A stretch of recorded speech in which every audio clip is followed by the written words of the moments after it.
God has a great plan for your life, something more than you've imagined, but that plan won't come to pass without opposition and things you don't understand, things that are not fair. God doesn't take us in a straight line. There will be detours, delays, even some dead ends. You come to a Red Sea, you face a Goliath. It seems like a setback, but really it's a setup. Feels like it's stopping your destiny. The fact is, it's leading you to your destiny. The test is to keep the faith. You'll be tempted to get discouraged, give up on your dreams. God, why did this happen? God wouldn't have allowed it if it was going to stop your purpose. His ways are not our ways. Faith is trusting when you don't understand. It's believing when all your circumstances say it's never going to work out. It's knowing that God is on the throne, that His plans for you are for good, that what He has purposed for your life will come to pass. That door that closed, you didn't like it, but God was ordering your steps. That person that walked away, it was painful, but it was a part of God's plan. You didn't need them for your destiny. That contract you lost, the child that's difficult to raise, that tough season at work, it may not be good now, but if you'll keep the faith, all things are going to work together for your good. God knows how to bring good out of a bad situation. You have to have a made-up mind that you're in it for the long haul. No matter what comes your way, you're going to keep believing, keep trusting, keep praising, keep dreaming, knowing that God has you in the palm of His hand, that He's working behind the scenes, that He has the final say. He said, no weapon formed against you will ever prosper. He said, what was meant for your harm, He would turn to your advantage.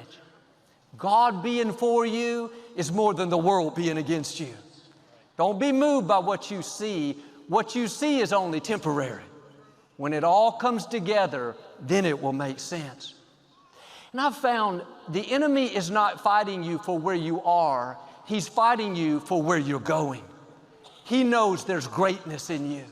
He can sense you're a world changer, a giant killer, a history maker. If you weren't a threat to him, he'd leave you alone.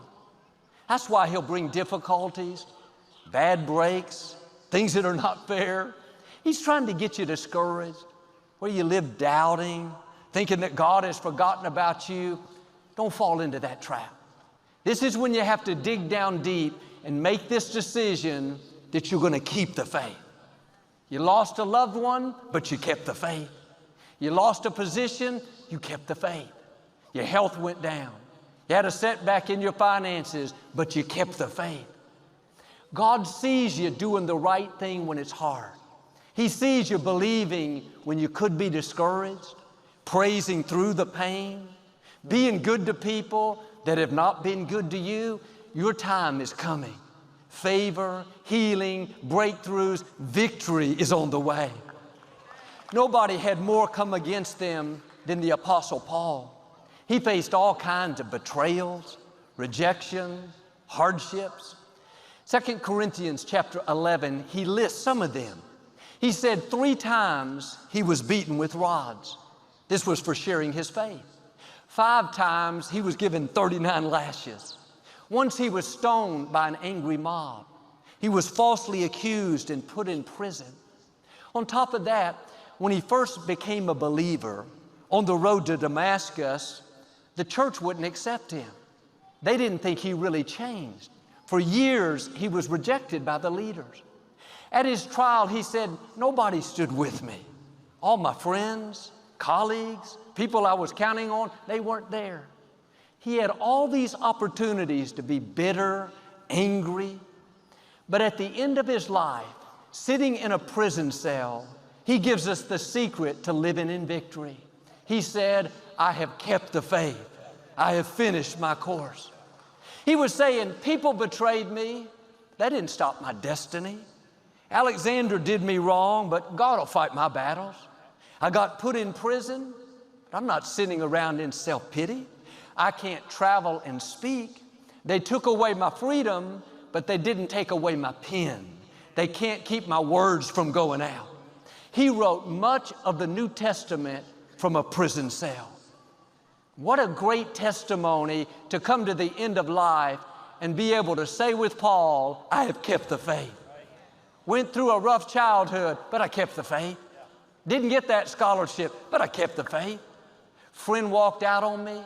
Boss got on my nerves, went through cancer, but I kept the faith. Paul said in Acts 20, none of these things move me. You have to get to the point where you're not moved by disappointment, not moved by opposition, not moved by the medical report. Yes, it doesn't look good, but there's another report. God says He's restoring health back into me. You can stay in peace knowing that God has the final say. You may be facing things now and you don't see how it's going to work out. Your finances, your health, a relationship. You could be stressed, lose your passion. If Paul were here today, he would tell you, keep the faith. God is still on the throne. He has a way even though you don't see a way. Life may have thrown you some curves, but it's not a surprise to God. The enemy didn't somehow overtake the plan for your life. He didn't get your steering wheel and now he's in control.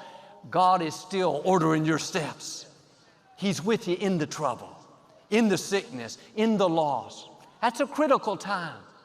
You could get discouraged, start doubting. No, have a new perspective. God, I trust you. I know what you have purposed for my life will come to pass, that this setback is really setting me up for new levels of my destiny. God may not have sent the storm, but He will use the storm to move you into your destiny. The storm will take you where you couldn't go on your own. That's why in difficulties, betrayals, things you don't understand, you have to keep the faith. God is up to something. It may be painful, it's not fair, but God is still in control. You can't see what He's doing right now. You don't know where that's leading you to. Sometimes God will push you into your destiny. He loves you too much to let you miss your purpose. What looks like a disappointment, a betrayal, a setback, could be God stirring things up to get you in position for something greater. Now the key is, what do you do in the tough times? When things don't make sense, you don't understand it. Do you get upset, lose your passion? No, keep the faith. God is in control. If He allowed it, He's going to somehow use it for your good. Paul was a prisoner on a boat headed to Rome. An angel told him that he was going to stand before Caesar. He had this promise from God. But on the journey, they encountered a huge storm. For 14 days, they didn't see the sun nor the stars. The waves were so big and the wind so strong, they started throwing cargo overboard to keep the boat from sinking. The crew was so depressed, they quit eating. The scripture says all hope that they would be saved was gone. Paul could have thought, God, you said I was going to Rome. I must have heard you wrong. We're all about to die. No, Paul told the crew, don't worry, we're all going to make it to the shore. Not one life will be lost. After 2 weeks of being battered by the storm, they saw an island off in the distance. The winds blew them closer and closer. And the boat finally hit a huge sandbar and broke apart. And the scripture says they all grabbed pieces of the boat and used it to swim to the shore. In a few hours, all 276 passengers made it safely to the island. But when the boat broke apart, I'm sure some of them panicked, thinking, that's it, we're done. Out here in the water, we can't swim that far. But God will always leave you something to make it to the shore. They didn't have what they thought they needed. They didn't have a boat, but they had pieces of wood to make it to the island. You may not have what you think you need, but there will be pieces to get you to where you're supposed to be. You're going to make it without what you lost. Sometimes God will take you on a detour to your destiny. He said you're going to Rome, but you find yourself on a deserted island, thinking this doesn't make sense. It's not just about you, it's about what God needs you to do. He has people He wants you to impact, people that need your love, people that need your healing. Sometimes we can get so caught up in our plans and our storm and our bad break that we miss the miracles along the way. It's a divine detour. You're not going to understand it. You have to trust that God knows what He's doing. He's ordering your steps. The delays, the detours, things that don't make sense, you're not there by accident. Look for opportunities to be good to people. As you help others, that's a seed God will use to help you. Often out of pain comes purpose. Out of difficulties comes destiny. The enemy means it for harm, but God knows how to make it backfire. He'll use it to thrust you into your purpose.